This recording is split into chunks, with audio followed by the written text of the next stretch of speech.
What if I told you someone once stole pieces of the actual moon from NASA, and what they did with them next is absolutely insane? This is the story of the most audacious space heist in history. Buckle up. Meet Thad Roberts, 25 years old, NASA intern, smart, ambitious. And he had access to one of the most secure facilities on planet Earth, the Johnson Space Center in Houston, Texas. Every single day, Thad walked past something extraordinary. Lunar samples, actual moon rocks brought back from the Apollo missions, pieces of human history worth millions, irreplaceable, priceless. And Thad, he wanted them. Now here's where it gets crazy. Thad wasn't working alone. He recruited 3 accomplices, including his girlfriend. Together, they started planning the impossible. They studied security schedules, memorized camera blind spots, mapped out every corridor. They knew exactly when guards changed shifts. They had the blueprints, they had the access codes, and they had a target. Building 31N. Inside, a 600-pound safe containing lunar samples, Mars rocks, and meteorites valued at $21 million. And if you're thinking, there's no way they pulled this off, just wait. Hit that like button, because this story's about to get wild. July 2002, the night of the heist. The team moves in under cover of darkness. They slip past security. Thad punches in the codes he memorized from working there. The safe door swings open, and there they are. Glowing moon rocks, samples from Mars, ancient meteorites, pieces of space itself. Now remember, this safe weighs 600 pounds. These guys are wheeling it out on a dolly like they're moving furniture. Through the hallways, past the cameras they knew weren't watching, into the parking lot. They load it into a car, and they're gone. The wildest part? NASA didn't even notice for weeks. The greatest space heist in history, and nobody knew. Okay, now comes the part that makes this story absolutely legendary. Thad and his girlfriend get to a hotel room. They crack open the safe. Moon rocks spill out onto the bed. And then they have sex on the moon rocks.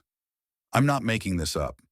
Thad later told investigators he wanted to be the first person to have sex on the moon. Technically, still not true, buddy. But points for creativity, I guess. These rocks survived a 240,000-mile journey through space. They survived the vacuum of space, lunar landings, decades of careful scientific preservation, and this dude used them as romantic decoration. Unbelievable. If you're not subscribed yet, what are you even doing? This channel covers the craziest true stories you've never heard. Subscribe and turn on notifications because trust me, it gets even better. So Thad's sitting on $21 million worth of lunar samples. What does he do next? He tries to sell them online. He logs onto a Belgian mineral collector forum and posts a message. Priceless lunar samples for sale. Yeah, real subtle, Thad. Now, the mineral collecting community is small, tight-knit, and when someone offers moon rocks, people notice. A Belgian collector sees the post and immediately thinks this is either fake or this is the biggest crime in NASA history. So he does what any reasonable person would do. He calls the FBI. The FBI sets up a sting operation in Orlando, Florida. Agents pose as interested buyers. They arrange a meeting. Thad shows up, briefcase in hand, confident, probably thinking he's about to become a millionaire. He sits down, opens the briefcase, shows the samples. The buyers examine them. Everything seems smooth. And then, boom, FBI badges come out. Agents swarm from every direction.